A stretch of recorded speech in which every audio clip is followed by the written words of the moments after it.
It's June 10th, 2015, and we're set up at Waterloo, Indiana, on Norfolk Southern's famous Chicago line. Our mission was to catch Norfolk Southern's office car special, which was running between Cleveland, Ohio, and Chicago, Illinois that day. Norfolk Southern Chairman of the Board Wick Mormon and CEO Jim Squires were on board for a tour of the subdivision. Our first train of the day was Norfolk Southern's BRYAN Local, the B43, which services the industries between Bryan, Ohio, and Elkhart, Indiana. Led by a former Southern Railway GP38-2 running long hood forward, the train sped by our camera.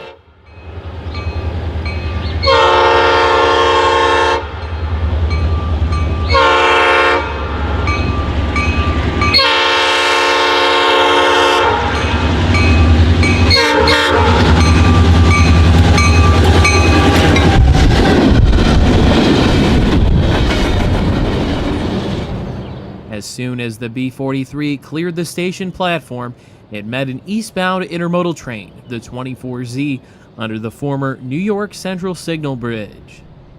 For motive power, the 24Z was equipped with an EMD SD70M-2 and a standard cab SD70 running elephant style.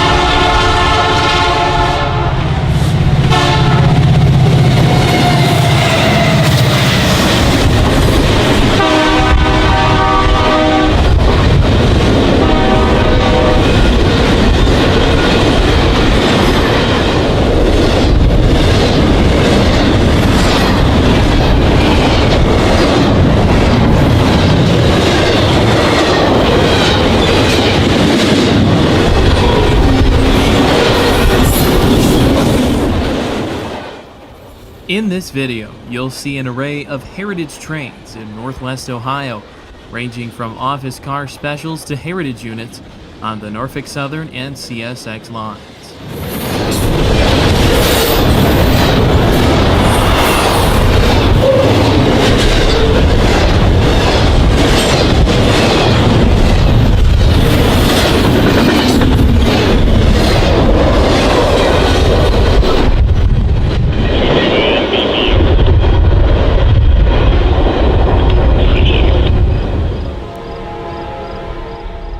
About 40 minutes later, the sun came out to greet westbound intermodal train 21V.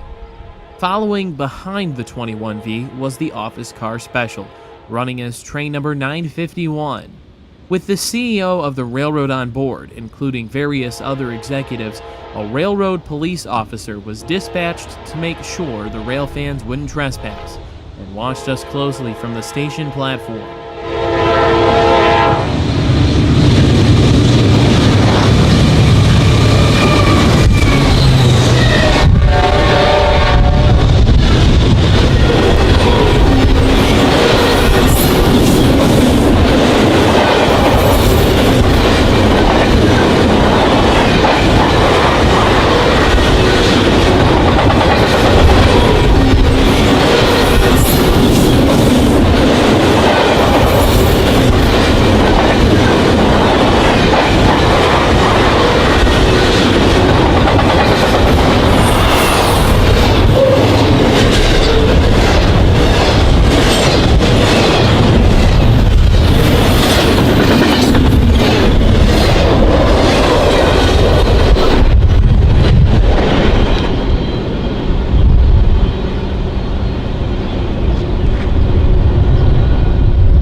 "15 minutes later, eastbound Manifest Train 18A entered our view as it slowly rolled under the signal bridge.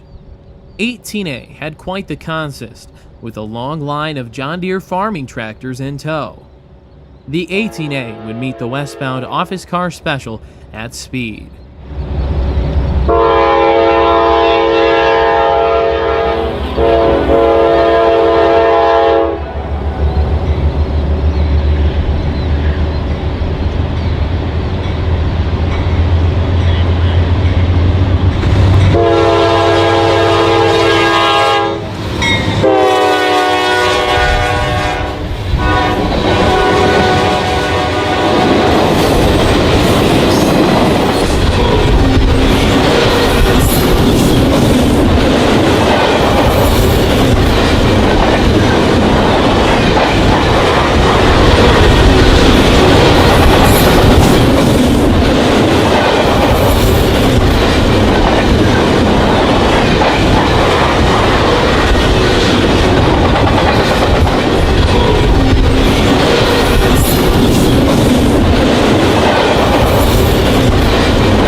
25 minutes later, hotshot intermodal train 206 flew by our cameras.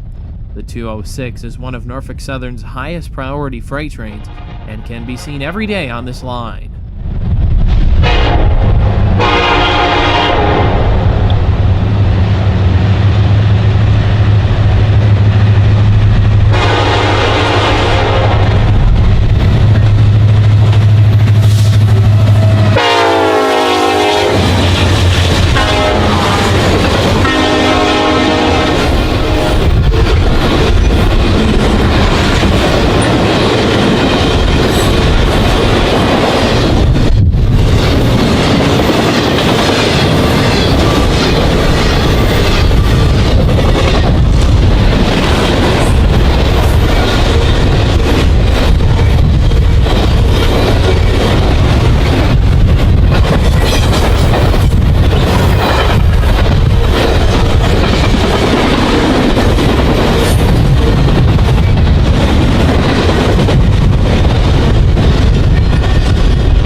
Moving east later in the afternoon, we caught the westbound intermodal train 205, about a mile from the Indiana and Ohio state borders.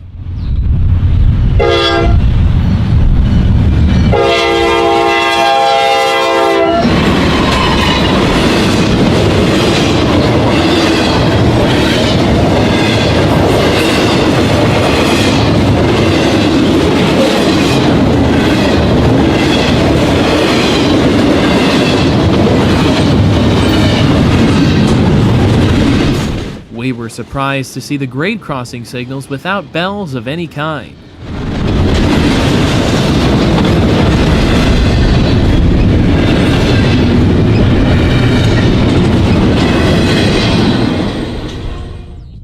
Moving about 1 mile to the east, we were treated to a view into the great state of Ohio. However, we wouldn't cross the border until a little later in the day. The short manifest train 11K, with 2 GEVOs running elephant style, would roll by us very slowly on its way to Elkhart.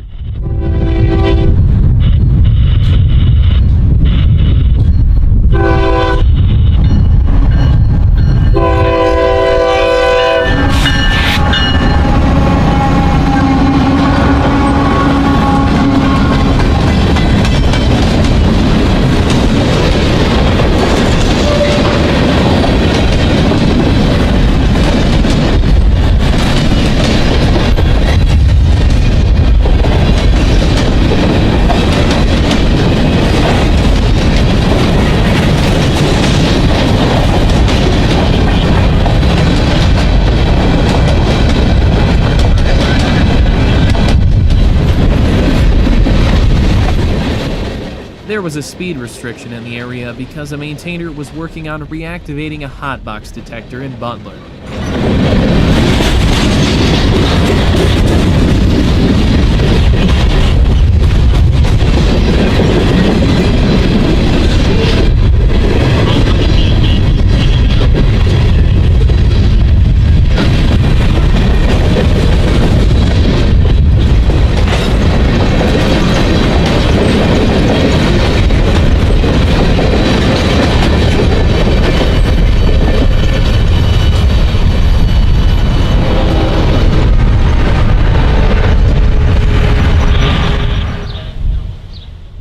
In Butler, Indiana, we caught the train again as it crossed over the former Wabash, Detroit to St. Louis line.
After the 11K cleared, Norfolk Southern Autorack train number 171 took its turn over the diamond.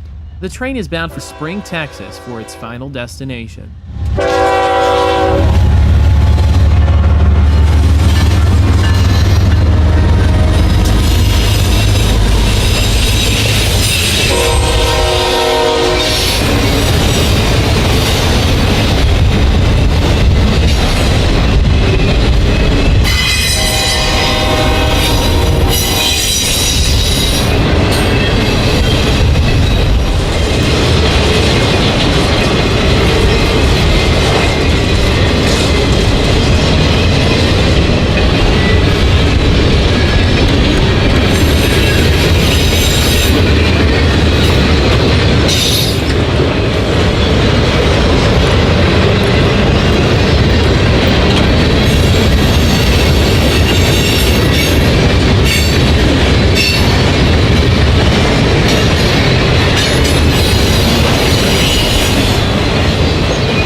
In addition to Norfolk Southern, Canadian Pacific utilizes traffic rights from Detroit to Chicago, transferring off the Wabash Line onto the Chicago Line in Butler. Here, the westbound Canadian Pacific Train 241 rounds the turnout at Butler towards Chicagoland. On Norfolk Southern, Canadian Pacific is allowed to have their own crews operate over the Dearborn Division out of Elkhart. Crews change upon arrival or departure in the massive yard.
After Canadian Pacific Manifest 241 cleared, we again caught the B-43 as it was heading back to BRYAN, Ohio, where the train would be tied down for the nighttime crew.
A few weeks later, and we're back in Northwest Ohio, this time catching freight trains on CSX at Deschler.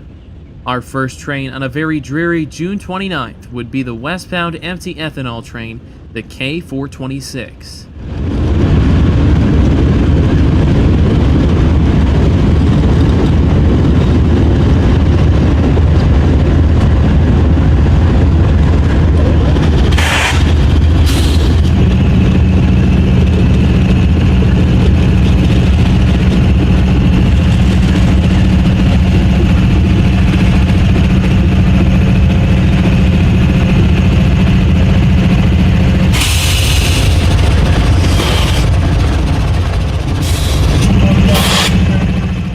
The engineer of the K426 awaits his orders from the dispatcher before proceeding west to Blue Island, Illinois.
After the K426, we caught Union Pacific's Office Car Special, which was running as a deadhead to the North Baltimore Intermodal Yard for a joint event between CSX and Union Pacific Railroad officials the following day.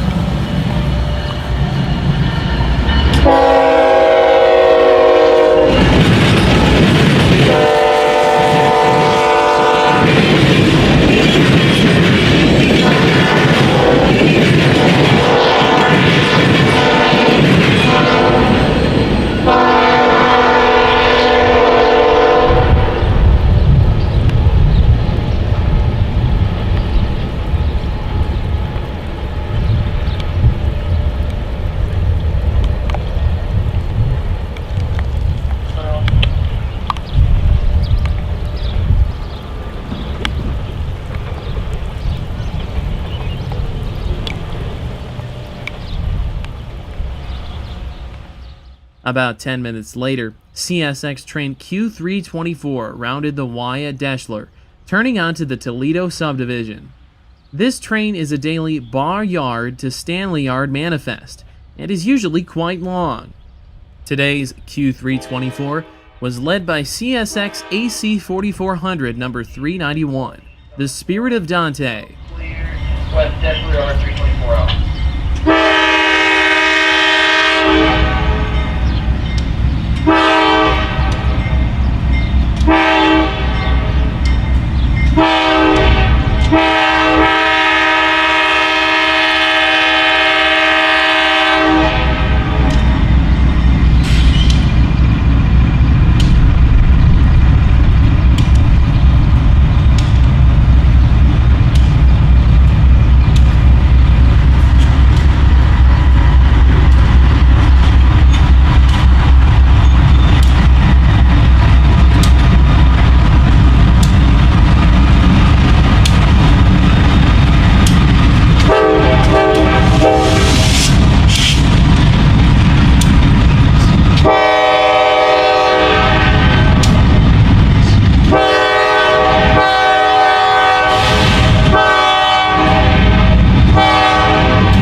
As the Q324 made its last legs over the Y, westbound intermodal train L163 pounded the diamond as it continued west on the Garrett subdivision. Clear west side.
15 minutes later, hotshot intermodal train Q147 took its turn over the diamond. Q147 is one of the higher priority intermodal trains on the CSX Garrett and Willard subdivisions. It was surprising to see an SD50 and a standard cab Dash 8 doing the honors, as this train usually belongs to GE's newest motive power on the CSX.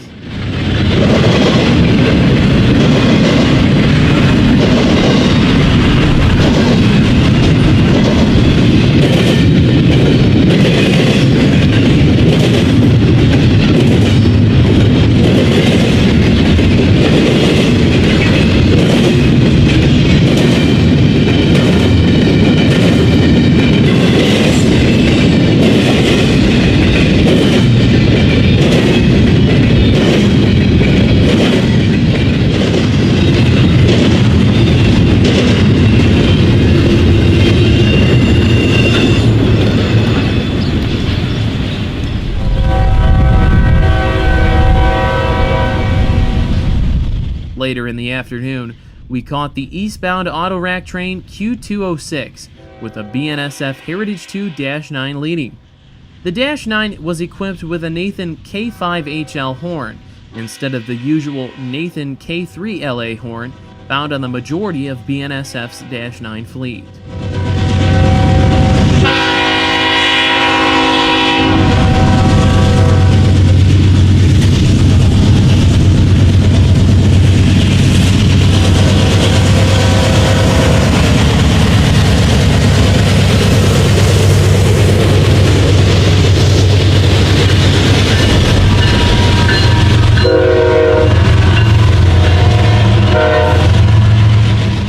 Just as the Q06 was about to clear the diamond at Deschler, it met the westbound loaded coal train, the T912, with a pair of shiny CSX GEs on the point.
Moving east, we caught the P940 as the train entered the yard limits at North Baltimore. At this point in the day, the train had been wide at Fostoria for the next day's westbound run and was tying down at the yard for the night.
Meanwhile, Norfolk Southern was putting on a show at Swanton, Ohio, with Manifest Train 17M charging west. Today's 17M was at 12,336 feet long. To put that into perspective, that's over 2.25 miles long.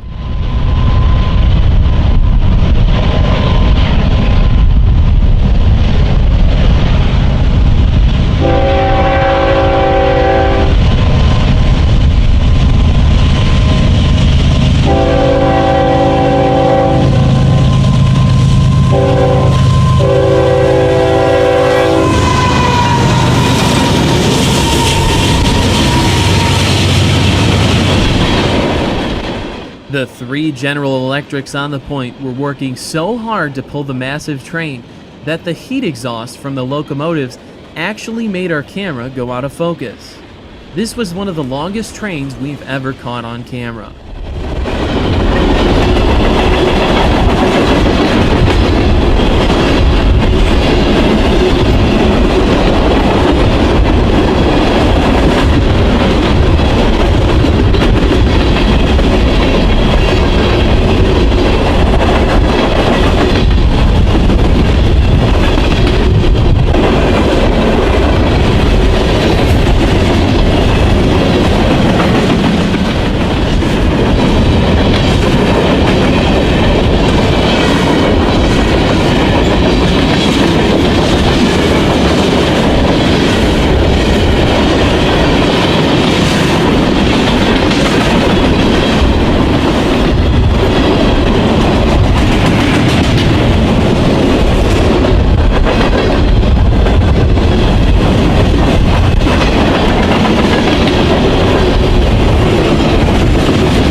In downtown Swanton, we caught the westbound intermodal train I-35, with the Southern Railway Heritage Unit leading the way.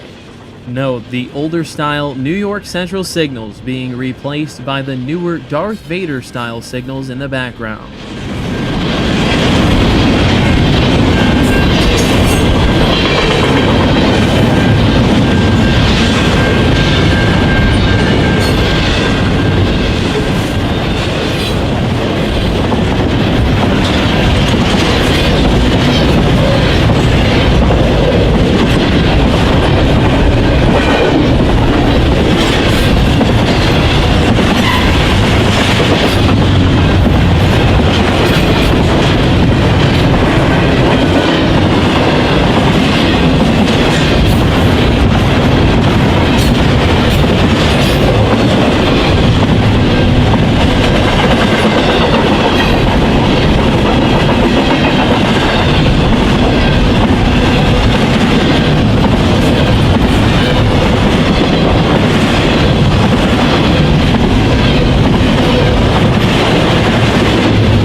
Moving further east, we caught westbound empty oil train 65J at CP Maumee in Toledo.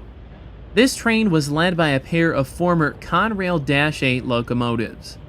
Notice how high the Maumee River was at this time. During the month of June, Ohio and Indiana experienced an extremely above-average rainy season, with water levels rising to record highs.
At the west end of the bridge, one can see the remains of a Y with a former Wabash Railroad that connected here with the New York Central in Toledo.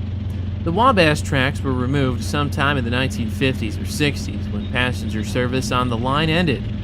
At the time, there was once two diamonds at this location, with the diamond further to the west giving the Wabash access to the Toledo Union Station.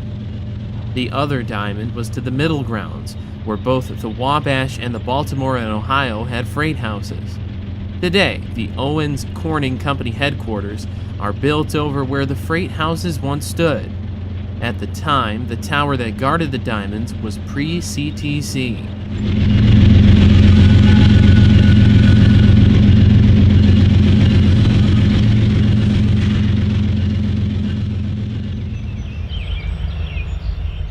On July 3rd, we decided to spend more time on the CSX. In the morning, we caught the eastbound intermodal train Q134, rounding the Y east at Deschler with an SD70 Ace on the point. CSX only has 20 SD70 Aces on their roster, making this a very rare catch.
After our encounter with the Q-134, we were informed that the Pennsylvania Railroad Heritage Unit was running on the former Pennsylvania Railroad line near Lima, Ohio.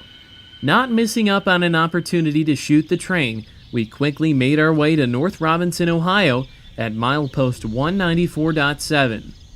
This line was once the Penzies Broadway Limited route into Chicago, being triple-tracked at this location. The original concrete foundations for a large 3-track signal bridge can still be seen at this location today.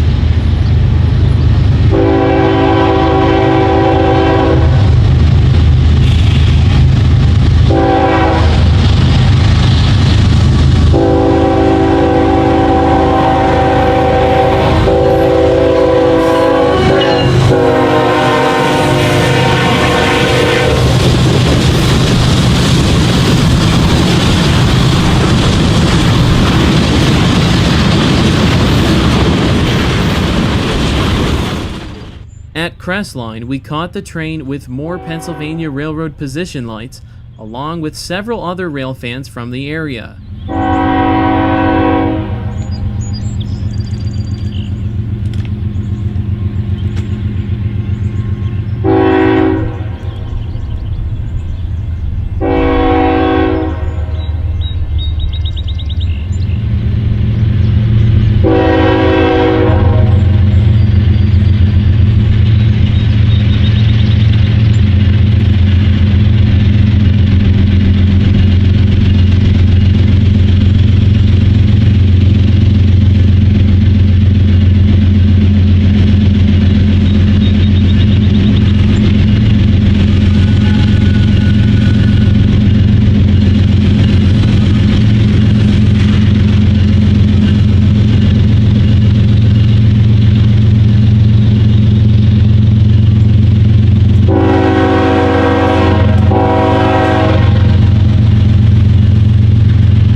In the 1970s, due to the Penn Central merger, the New York Central water level route was favored over the Penzies, and the line eventually became a secondary main line.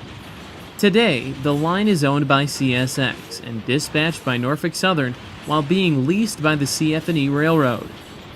Starting in 2015, Norfolk Southern occasionally started to run through trains on this line, with eastbound oil trains being the usual run-through.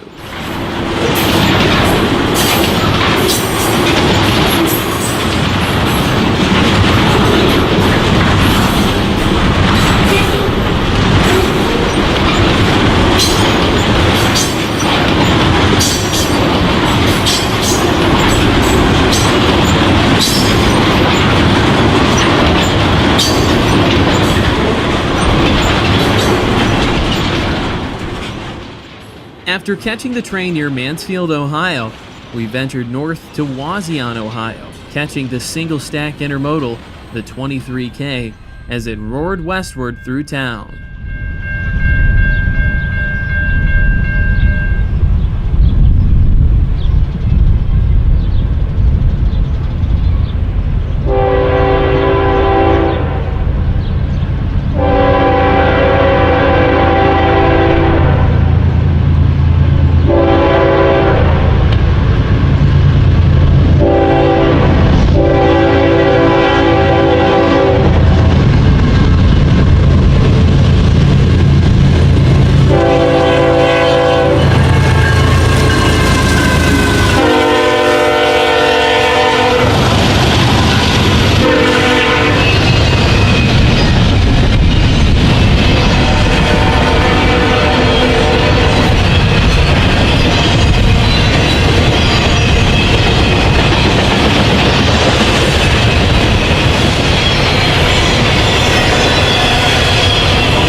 This portion of the railroad line was the favored segment by the Penn Central and Conrail over the former Pennsylvania Railroad route, which we caught the NS 8102 on earlier.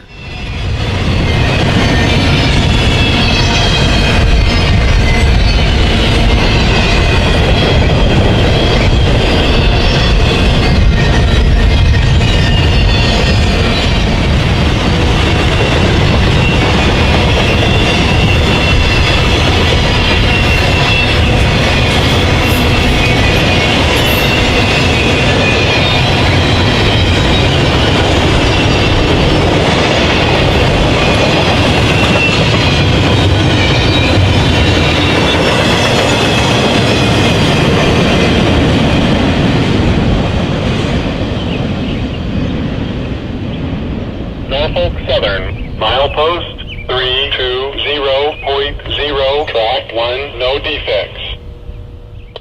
The Wauseon Depot was built in 1896 by the Lakeshore and Michigan Southern and is now used by the Fulton County Historical Society. Along with the depot, a railroad-inspired park was constructed for children to play on in view of the nearby track. 15 minutes later, and the headlights of Norfolk Southern Train 25N appear in the distance. The 25N is a daily Columbus, Ohio to Chicago, Illinois intermodal freight train.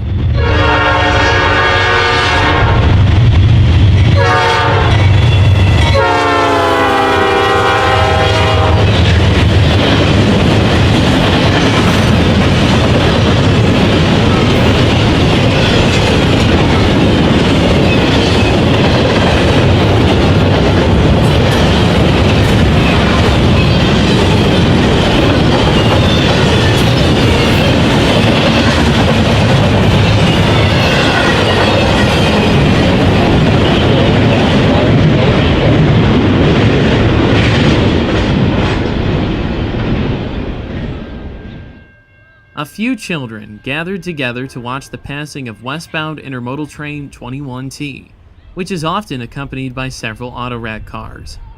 Notice the 3 matching Dash 9 locomotives, all running elephant style.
At milepost 324 in Pettisville, Ohio, we were treated to a view of the former New York Central era signals.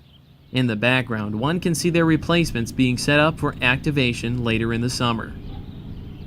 With the sun poking through, we were able to get a nice shot of Norfolk Southern 205, which was led by the Nickel Plate Road Heritage Unit.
Moving back east to the Toledo area, we caught the westbound manifest train 15N with a white-faced Dash 9 leading the train through Millbury.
The 15N is a daily Pittsburgh, Pennsylvania to Elkhart, Indiana manifest train and can usually be seen in the mornings through Toledo.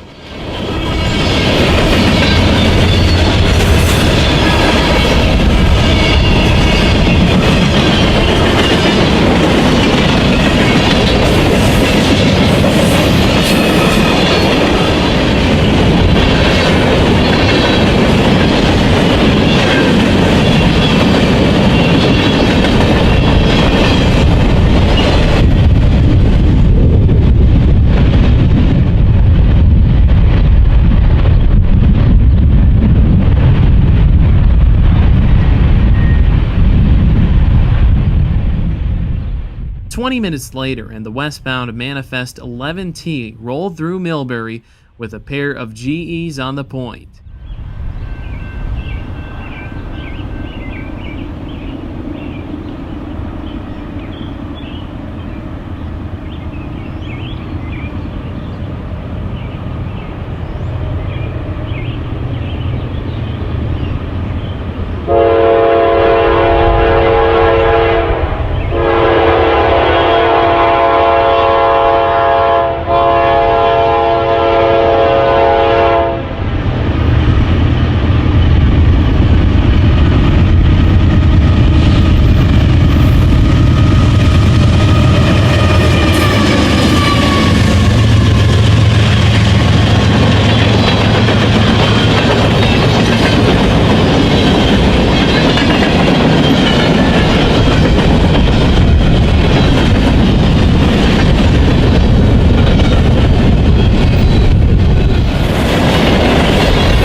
After the 11T cleared Vickers, we saw the headlights of Norfolk Southern's fabulous office car special. The train was on a deadhead move to Chicago for a special run on July 6th.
We caught the train once more at Vickers, Ohio, with a few other rail fans. There, the train would cross over the joint diamond with the CSX before arriving at the Toledo Union Station for a crew change.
On July 9th, we spent the evening in BRYAN, Ohio, watching a few trains on the Chicago line.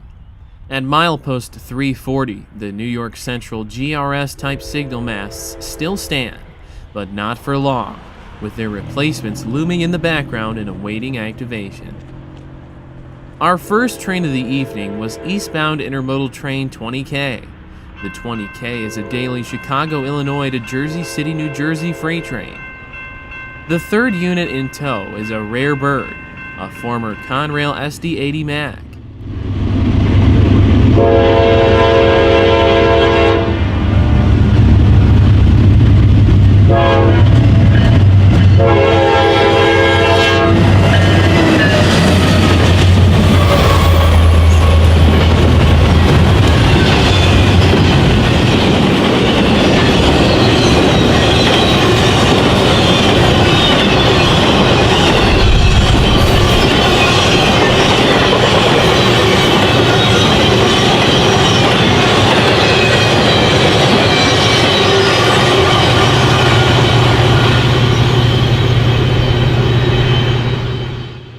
Next, eastbound intermodal train 26N rolled through town. The 26N was led by a white-faced Dash 9 and a Dash 8, both running elephant style.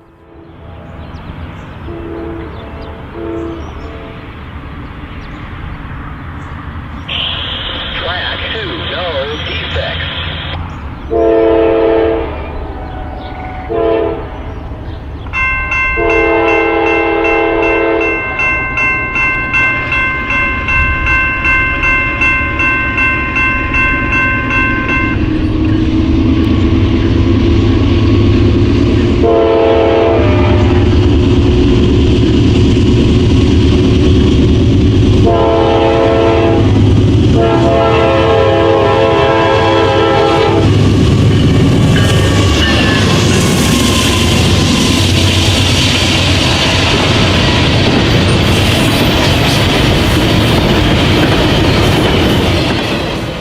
As the 26N sped by our camera, it met the westbound autorack train 31M, which was being led by a solo CSX ES44AC.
After 31M cleared, we spotted train 22K with 4 Dash 9 locomotives.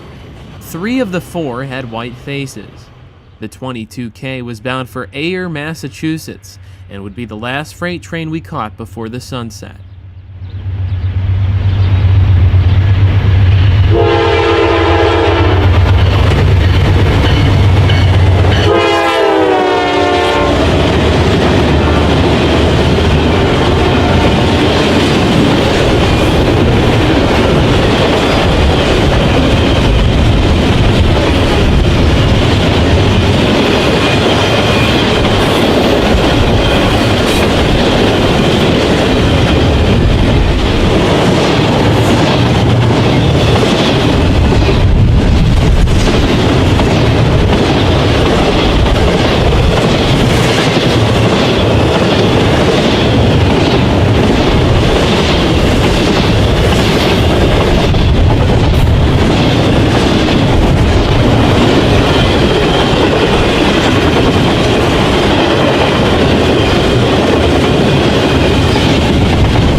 A few days later, on July 12th, we spent the afternoon in Waterloo, Indiana.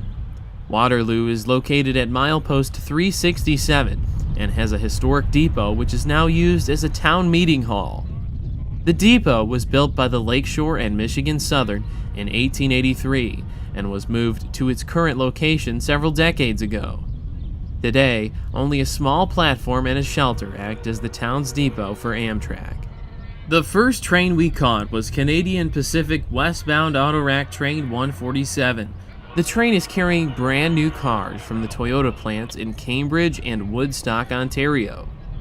Now owned by Canadian Pacific, the lead unit on today's train was the last remaining Soo Line SD60M, the 6061.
Earlier in the year, we caught a repainted Canadian Pacific SD60M leading an eastbound manifest train, the M8A, in BRYAN, Ohio.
Back to the future. About an hour later, we caught Norfolk Southern Freight Train 205, with the Nickel Plate Road Heritage Unit leading the train yet again.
After the 205 cleared, we caught westbound manifest train 961.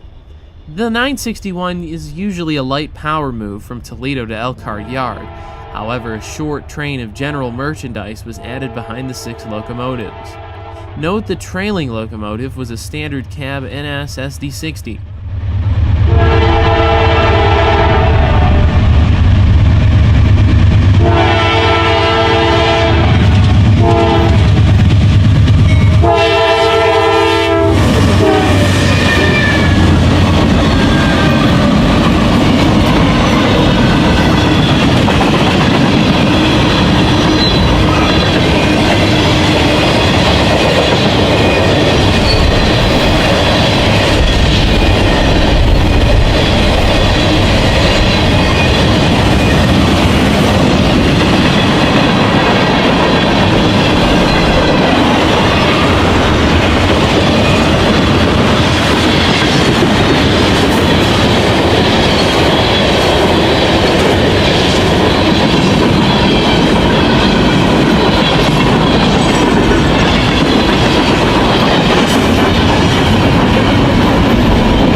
Moving further east to Edgerton, Ohio, we caught westbound intermodal train 21Q, with a former Conrail Dash 8 leading.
Our second train at Edgerton was the eastbound manifest train 310, with 2 horsehead GEs for motive power.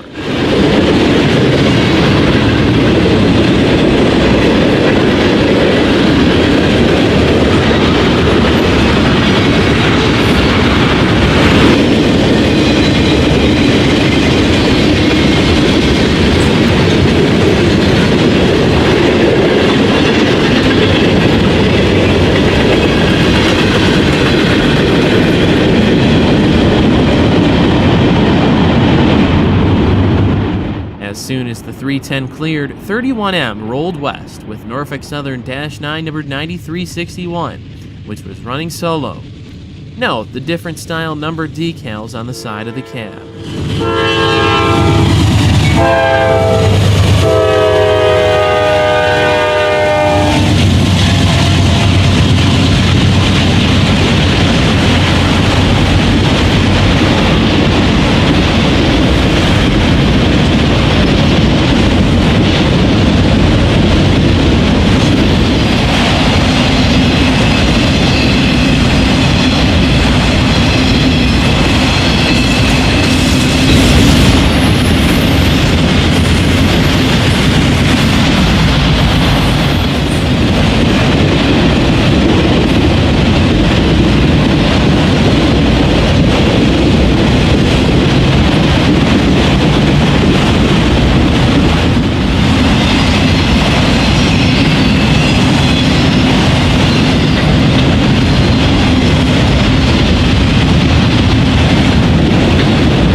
31M would be our last train in Edgerton as we moved east to Stryker. At Stryker, we observed the former Lakeshore and Michigan Southern Depot, which is nearly identical to the depot we saw earlier in Wauseon. With 2-9s in the lead, we caught westbound manifest train 11T as it rolled into the sunset. The 11T is a daily Enola Yard to Elkhart Yard freight train.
We returned to Stryker on July 17th, where we observed several freight trains in the evening rush hour.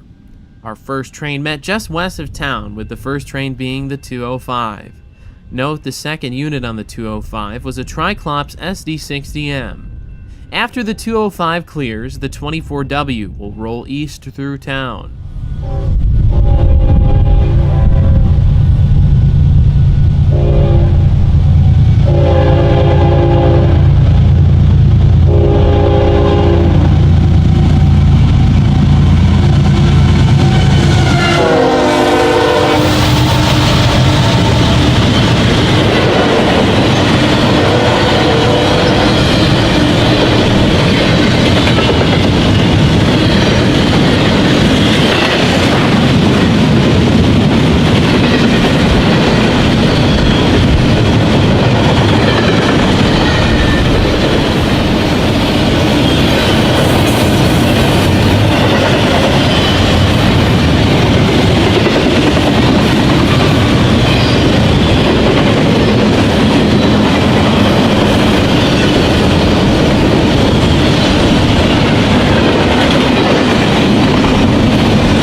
an SD60E as the leader, Norfolk Southern Coal Train 641 rolls through town.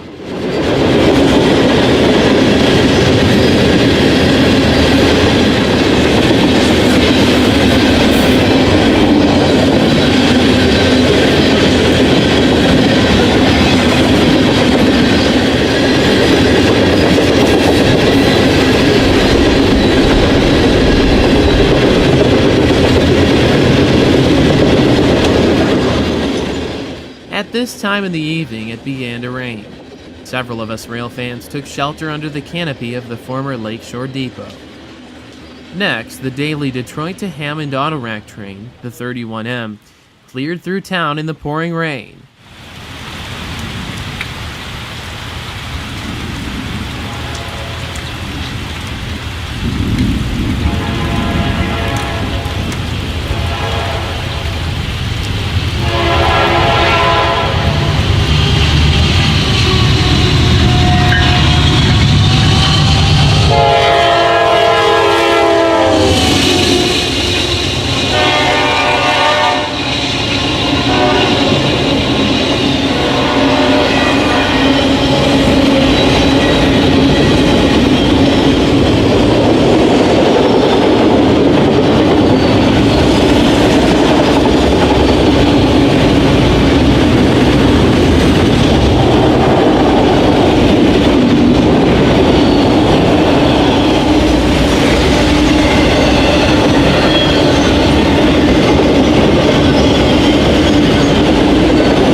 Moving back to BRYAN, we caught one more meet between the 26N and the 23K. The two trains met perfectly in front of the Spangler Candy Company, which we caught the B-43 at earlier in the video. Spangler Candy is famous for producing Dum-Dum suckers.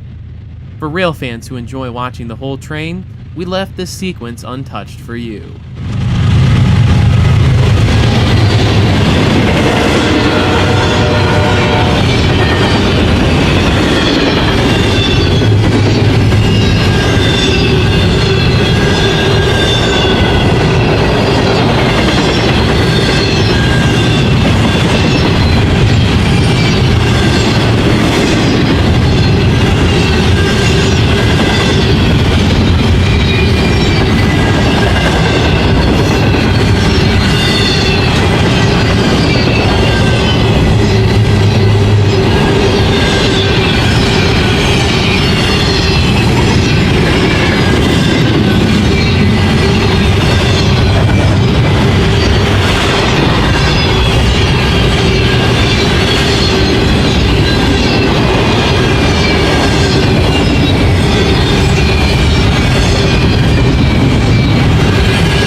It's Thursday morning, July 23rd, 2015, and we're in BRYAN, Ohio, awaiting the eastbound Amtrak Lakeshore Limited number 48. The second unit on the Lakeshore Limited was Amtrak number 822. The 822 is one of 3 Amtrak heritage units to wear the Phase 3 livery, and it was painted in 2011 for Amtrak's 40th anniversary celebration.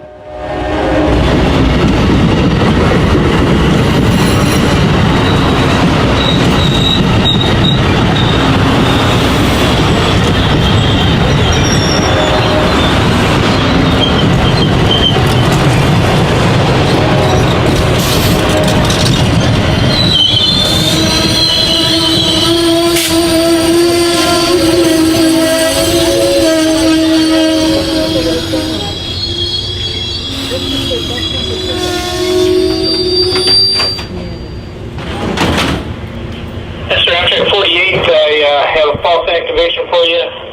County Road 10, 10, milepost CD 315.8, over.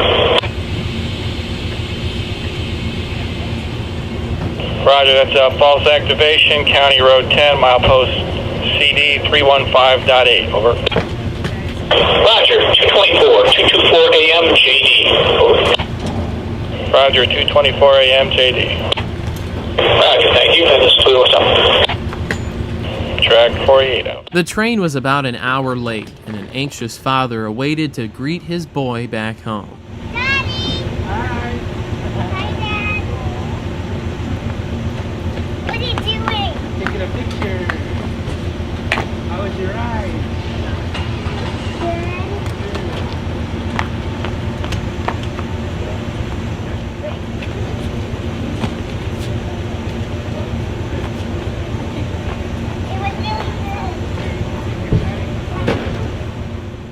After everyone had been accounted for, the Amtrak 49 sounds the horn as it departs BRYAN, Ohio, for cities like Cleveland and New York City. 48, okay to depart.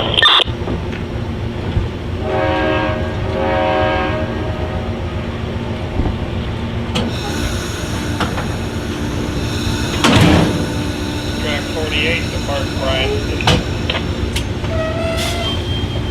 Track 48 clear. 40.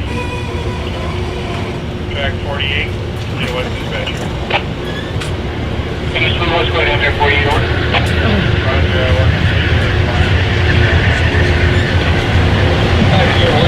Roger, Louise's block, I main one back to me, thank you. 48 out.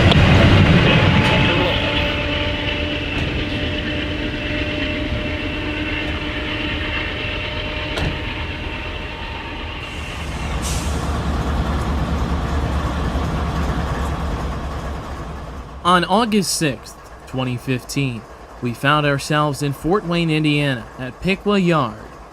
The yard is a terminal hub for Norfolk Southern's Triple Crown service, which consists of placing semi-truck trailers on top of railroad trucks, then transporting them in bulk to various cities along the NS system.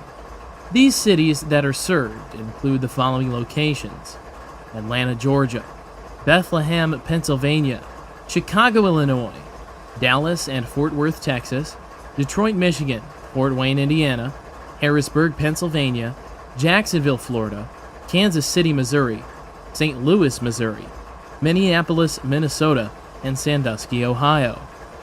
Before Norfolk Southern and Conrail owned this yard, the Pennsylvania used this yard to hump cars and sort them into their respected trains. Piqua was one of the Pennsylvania's busiest hubs in Indiana, but today is only a fragment of what it used to be. The Norfolk Southern Triple Crown services utilized the west end of the yard, while the Chicago, Fort Wayne, and Eastern, Genesee and Wyoming Railroad Company, utilizes the east end. As Norfolk Southern ES40 DC number 7552 slowly enters the yard with a train of Triple Crown trailers, the Norfolk Southern Office Car Special comes into view. Today, the Office Car Special is operating over the former Pennsylvania Railroad main line between Fort Wayne and Bellevue, Ohio, as train number 956. The locomotives on the train have F-unit car bodies with the internal equivalent of a GP38-2. The locomotives were rebuilt extensively by the Juniata shops in Altoona, Pennsylvania, and have very modern electrical and mechanical upgrades under the hood. President of NS, Jim Squires, was on board with many other Norfolk Southern officials who were inspecting the line for future opportunities along the once busy main line. Earlier in the video, we caught the Pennsylvania Railroad Heritage Unit on this same stretch of railroad.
Our first location outside of Fort Wayne would be Van Wert, over the diamond at CP Estrie.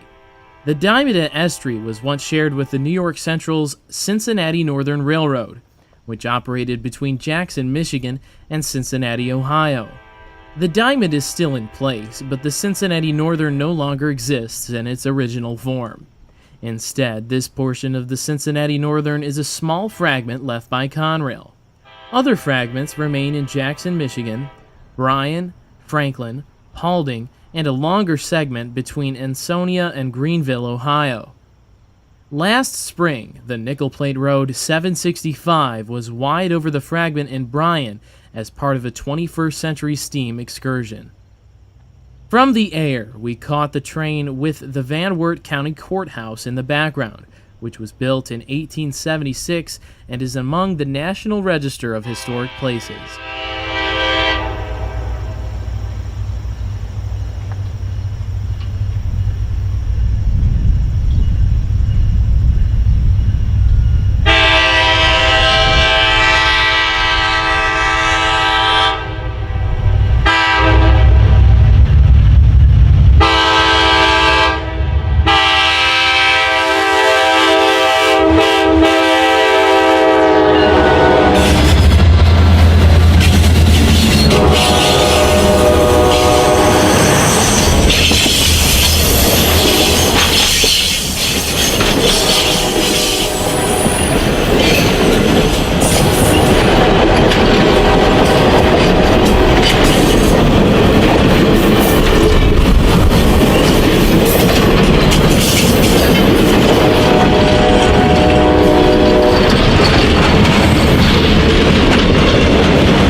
Next, we caught the train as it slowly rolled through Delphus.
Our third location would be at Lima, Ohio, where the Pennsy line crosses over the CSX Toledo subdivision.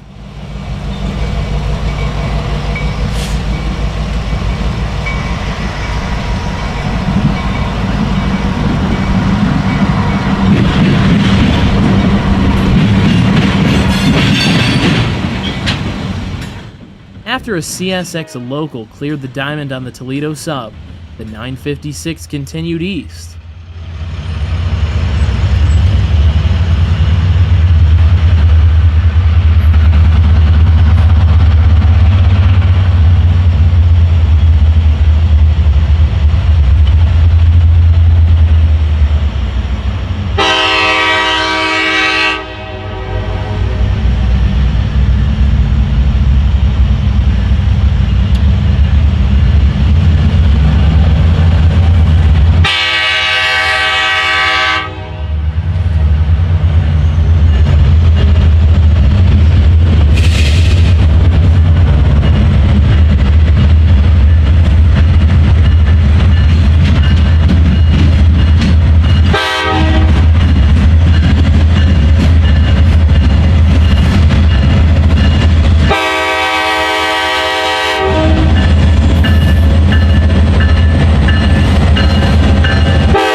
At Dunkirk, Ohio, the train was spotted crossing over the CSX Toledo branch. CP Kirk is home to an inactive tower, which is still used by maintenance of way workers.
as the train rolled through town, Norfolk Southern staff photographer Casey Thomason was snapping photos of the historic run.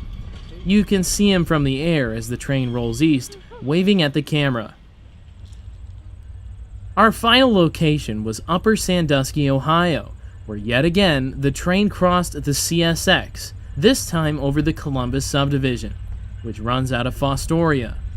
As the train rolls through town, note the quasi-style street running.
Thank you for watching Delay in Block Productions. If you liked Heritage in the Heartland, please subscribe to our YouTube channel or visit our website for more great content just like this.